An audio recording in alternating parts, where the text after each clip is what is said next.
할렐루야. 오늘 또 하나님을 찬양하며 하나님을 예배할 수 있는 자리로 우리들을 인도하여 주신 하나님의 은혜에 감사 영광을 올려드립니다. 또 이 자리 함께한 우리 친구들 한 친구들을 예수님의 이름으로 진심으로 축복하고 환영합니다. 반갑습니다.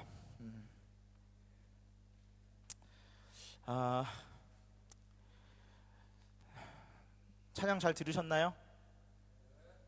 약간 시끄러운 것 같아요. 열심히 안 들은 것 같아요.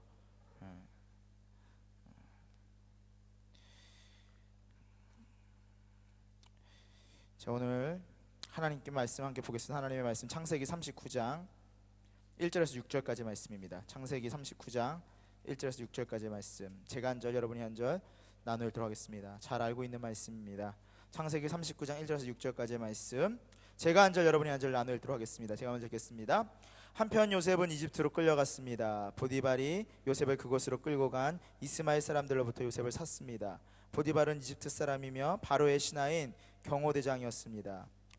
여호와께서 요셉과 함께 하심으로 요셉이 형통하게 됐습니다. 이집트 사람의 주인의 집에 머물렀습니다. 요셉의 주인은 여호와께서 그와 함께 하시고 그가 하는 일마다 여호와께서 잘되게 해주시는 것을 보았습니다. 요셉은 주인의 눈에 들어 가까이 그를 섬기게 됐습니다. 보디발은 그에게 집안일을 맡기고 자기가 가진 것을 다 관리하게 했습니다. 그가 요셉에게 자기 집안일과 자기가 가진 것을 다 맡긴 때부터 여호와께서 요셉 때문에 그 이집트 사람의 집에 복을 내리셨습니다. 여호와의 복이 집 안에 있는 것에나 들에 있는 것에나 보디발이 가진 모든 것에 내렸습니다. 그래서 그는 모든 것을 요셉에게 맡겨두고 자기가 먹을 것 외에는 아무것도 신경 쓰지 않았습니다. 요셉은 외모가 아름답고 얼굴이 잘생긴 사람이었습니다. 아멘. 네, 반갑습니다. 오늘 말씀의 제목은 원통과 형통입니다. 원통과 형통 거의 반대되는 개념이거든요. 그렇지 않습니까? 원통과 형통. 빌 게이츠 있는 그림 하나 보여주실래요?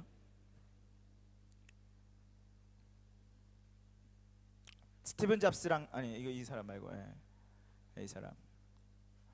위에 있는 사람이 빌 게이츠고 밑에 있는 사람이 누구게요?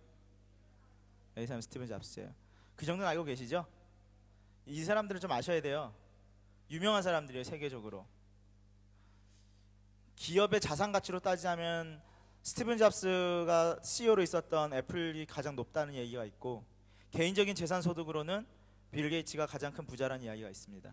세상에서 가장 성공한 사람들, 이런 사람들의 삶을 우리는 부러워하죠. 여러분 중에 스티븐 잡스처럼 되고 싶은 사람 있습니까? 아니면 빌 게이츠처럼 되고 싶은 사람도 있으시죠? 훌륭한 사람들입니다.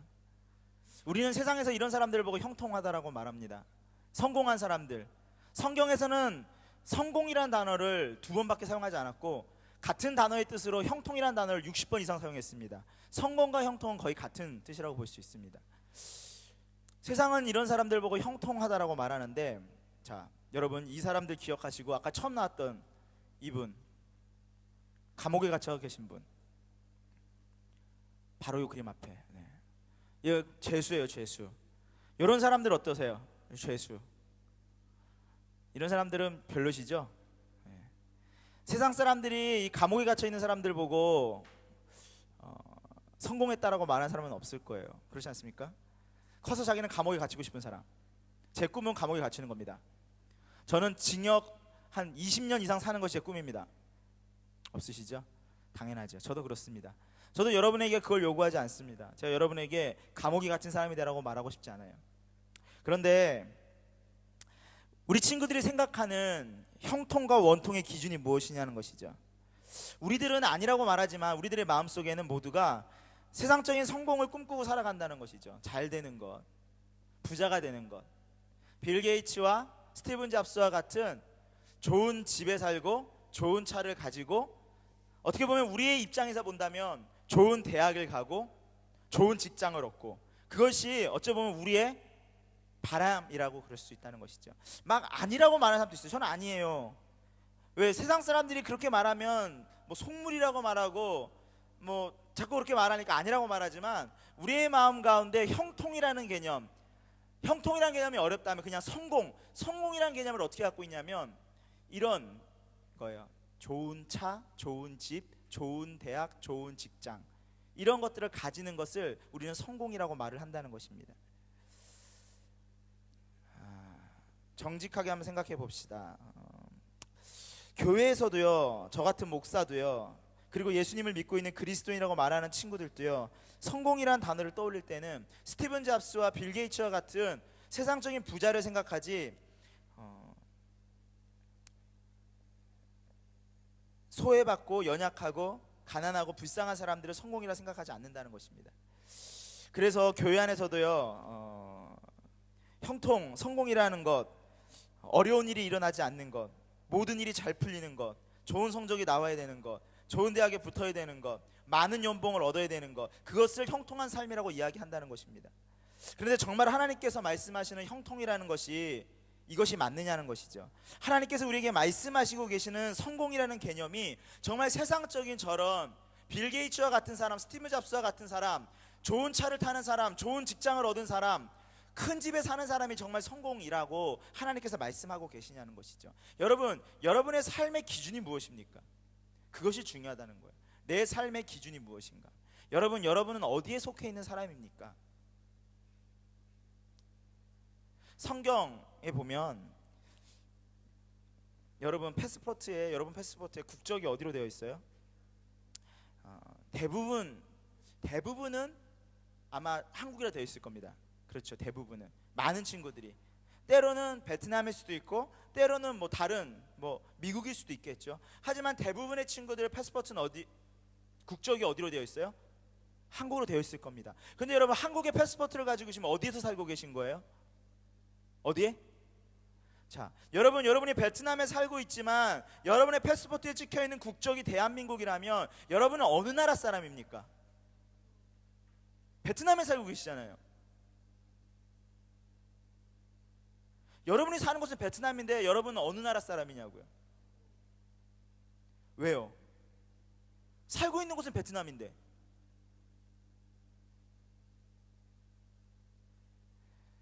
여러분, 히브리서 11장 6절 말씀을 볼까요? 히브리서 11장 6절 말씀에 뭐라고 나와 있는지 함께 읽겠습니다. 시작. 그러나 그들은 이제 더 나은 곳을 사모하는데 그것은 하늘에 있는 것입니다. 여기까지만 읽겠습니다. 여러분, 그들이 더 나은 것을 사모하고 있는데 그것이 어디라고 말하고 있습니까? 하늘이라고 말하고 있어요. 히브리서 11장에 보면 우리를 뭐라고 표현하고 있냐면 나그네라고 표현하고 있습니다. 여러분, 우리가 이 세상을 살아가고 있는 게 맞아요. 여러분, 학교를 다니고 있고요. 여러분, 지금 우리가 이 세상에서 살아가고 있어요. 하지만 성경에서 뭐라고 말하냐면 우리가 바라봐야 될 것은 이 세상이 아니라 이 세상에 살아가고 있는 우리의 모습은 나그네 인생이라고 말하고 있어요. 여러분, 이곳이 우리의 최종적인 목적지가 아니라는 것입니다. 우리가 살아가야 될 곳, 우리가 바라봐야 될 곳은 이 세상이 아니라 어디입니까? 하나님이 계시는 하늘나라라는 거예요. 하나님이 다스리시고 하나님이 통치하시고 하나님이 함께 하시는 하늘나라가 여러분의 국적입니다. 제가 아까 말씀드렸죠. 여러분이 말했죠. 여러분이 베트남에 살고 있지만 여러분의 패스포트가 어디라고요? 대한민국을 국적으로 갖고 있기 때문에 우리는 어느 나라 사람이라고요? 한국 사람이라고요. 그렇다면 우리가 이 세상에 살아가고 있지만 실질적으로 우리의 정체성, 국적은 어디일까요? 그것은 하나님의 나라라는 거예요. 여러분, 대한민국 국민이라면 대한민국의 헌법에 의해서 그 헌법의 다스림을 받게 되어 있습니다. 우리가 만약에 하늘나라의 사람이라면, 하나님 나라의 사람이라면 마땅히 우리가 어느 법을 따라 살아가야 될까요? 그것은 하나님 나라 법을 따라 살아가야 된다는 거예요. 그렇다면 하나님 나라의 법은 뭘까요? 그것은 하나님께서 우리에게 말씀하신 말씀입니다. 성경입니다. 즉 우리의 기준은 세상이 말하는 성공의 기준으로 이야기하는 것이 아니라 하나님께서 성경 말씀에서 우리에게 무엇이 성공이라고 말씀하고 계시느냐, 그것이 우리의 삶의 기준이라는 것이죠. 여러분, 그런데 우리가요, 이 세상을 살아가면서 오래 살다 보니까, 아니면 이 세상에서 자꾸 노출되다 보니까 기준이 뭐냐면 하나님 나라의 말씀, 하나님의 말씀이 우리의 기준이 아니라 세상적인 기준이 우리의 기준이 되었다는 것입니다. 그래서 누군가에게 성공이라고 물어보면 그 성공을 이야기할 때 스티븐 잡스를 말하고 빌 게이츠를 말하게 돼 있다는 거예요. BMW를 타고 벤츠를 타는 것이 성공이라고 말하는 거예요. 좋은 차를 타야지, 좋은 대학을 가야지, 그것이 성공이라고 말한다는 거예요. 그런데 정말 하나님 나라의 법이 성경에서 말하고 있는 성공이 그것이냐는 거예요. 그것을 보자는 거예요. 로마서 12장 2절 말씀에 보면 우리에게 이렇게 말씀하십니다. 너무나 잘 알고 있는 말. 여러분은 뭐라고요? 이 세대를 본받지 말라라고 말하고 있습니다. 여러분, 우리가 이 세상에서 살아가고 있지만 이 세상을 본받지 말라는 거예요. 이 시대의 법을 따라가지 말고, 이 세상의 기준을 따라가지 말고 뭘 따르라는 거예요?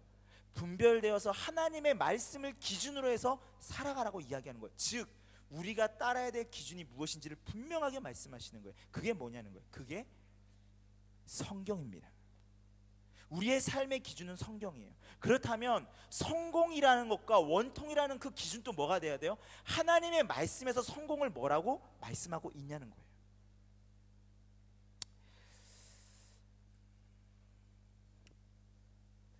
교인의 숫자가요, 많은 것이 성공한 교회라고 말하고요, 교회가 크고 웅장하고 교회가 이렇게 멋지게 지어놔야지 그것이 성공한 목회라고 말하고요, 작은 상가에 있는 교회, 한국에 가보면요 교회가 정말 많거든요. 그런데 아파트 단지에 가보면요 상가 2층에 보면 교회가 정말 많아요. 그럼 사람들이 말해요. 크게 지어진 온누리교회는 야, 저 교회는 성공한 교회네. 그렇다면 아파트 상가에 지어진 조그만 교회는 그러면 실패한 교회입니까? 10,000명, 20,000명을 목회하는 목사님은 성공한 목회자, 10명을 앉혀놓고 10년을 목회한 목회자는 실패한 목회자입니까? 그런데 세상이 그렇게 말하기 시작했어요. 성도 수가 많은 교회 목사님은 사람들이 인정해줘요. 아유, 목사님 그 목회가 성공했다고 말해요. 그런데 수십 년을 시골에서 할아버지 할머니들 모시고 10명, 20명을 가지고 목회를 20, 30년 하신 목사님들은 사람들이 무시하고 실패한 목회자라고 말합니다. 정말 그렇습니까? 하나님 나라 법이 그럴까요? 그런데 무서운 것은 심지어 그 세상의 기준이, 세상의 법이 어디에 들어와 있다는 거예요? 교회에 들어왔다는 거예요. 그렇게 평가하기 시작했다는 겁니다. 무서운 일이죠.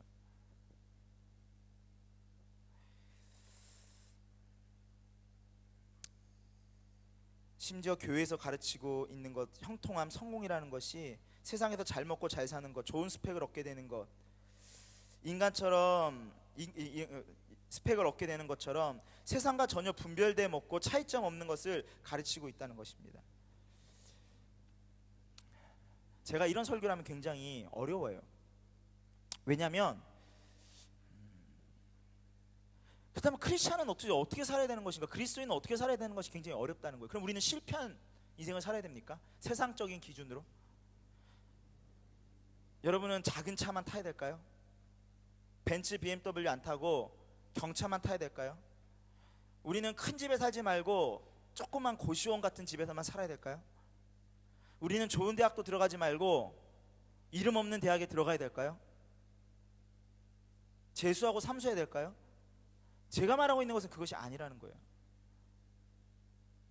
제가 여러분에게 말하고 싶은 것은 기준이 뭐냐는 거예요. 기준. 사실 좀 이게 굉장히 무거운 주제라, 하지만 지금요 교회 안에 그런 이야기들이 너무 많이 들어와 있어요. 왠지 알아요? 세상이 점점 예수님이 오실 날이 멀지 않았거든요. 성경에 보면요 예수님이 오실 날이 멀지 않았을 때 거짓된 가르침이 세상에 가득하다고 말했습니다. 거짓된 영들이 가득해서 그 거짓된 영들이 세상에 가득하고 교회에 가득하기 때문에 우리가 분별해야 된다고 말했어요. 요한일서 4장 1절에 보면 이렇게 말하고 있습니다. 요한일서 4장 1절에 함께 읽겠습니다. 시작. 사랑하는 여러분, 영이라고 다 믿지 말고 그 영들이 하나님으로부터 나온 것인지 시험해 보십시오. 거짓 예언자가 세상에 많이 나타났기 때문입니다. 말세가 되면 나타나는 특징이 있어요. 거짓된 예언자들이 많아진다는 겁니다. 교회에 왔는데 분명히 제가 이야기에서 서서 이야기하는데 제가 말했잖아요. 그 전에도 말했잖아요. 그냥 그렇게 멍한 얼굴로 앉아있으면 안 된다고요. 이 사람이 이 말을 하나 저 말을 하나 생각하지 않고 듣고 있으면 안 된다고요. 분별하면서 들어야 돼요. 제가 말하는 순간에도 그것이 성경 말씀대로 가르치고 있는지를 여러분이 분별할 수 있어야 돼요. 세상이 그렇게 되어가고 있어요. 교회 안에서 엉뚱한 말을 할 수 있다는 거예요. 제가 예전에 말했죠. 홍해가 갈라진 게 아니라니까요. 모세가 바다를 쳐서 홍해가 갈라진 게 아니에요. 여러분 속은 거예요. 홍해는 바다가 갈라진 게 아니라 뭐라고요? 갈대밭이었다니까요. 갈대밭. 발목까지밖에 안 오는. 근데 뭐예요? 여러분 설교 들었을 때 모세가 바다 치니까 홍해가 반으로 갈라졌다고 배웠죠? 아니에요. 홍해는 뭐예요? 그냥 갈대밭이었어요. 발목까지 오는. 그러니까 다 건널 수 있는 거예요 그냥. 여러분 여리고성 이야기 알죠? 여리고성 무너졌다고 그랬잖아요. 여러분 소리 질러서 무너질 수 있냐고요? 무너질 수 있어요? 여러분 소리 질러서 유리창이라도 깨본 적 있어요? 아! 없죠? 근데 무슨 수로 성이 무너지냐고요?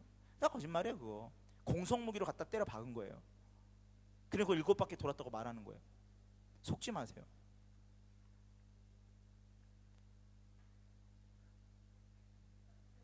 그래요 안 그래요? 이따위로 말하면 큰일 나는데 지금 또 뭐가 잘못됐는지 모르고 있는 친구들이 있단 말이죠. 그게 큰 걱정이라는 거예요. 여러분 웃고 있잖아요. 웃고 있잖아요. 이런 일들이 일어나고 있다는 거예요. 조만간에 더 크게 일어날 수도 있다는 거예요. 차라리 이렇게 눈에 보이는 정말로 우리가 헛웃음을 지을 수 있는 그런 황당무계한 이야기를 하면 상관이 없는데 교묘하게 나타난다고요. 영처럼 성령처럼 나타나지만 그것이 진짜 하나님의 말씀, 예수 그리스도, 십자가, 성경에서 말하고 있는 진리인지 아닌지를 여러분 분별할 수 있어야 되는 시대가 왔다는 것입니다. 정신 차리십시오. 여러분이 스스로 말씀을 읽으셔야 돼요. 그래서 하나님의 말씀에 뭐라고 나와 있는지 우리가 알아야 돼요. 그래야 여러분 분별할 수 있어요. 여러분 제가 말하는 거 제가 설교할 때 저를 의심하라는 게 아니에요.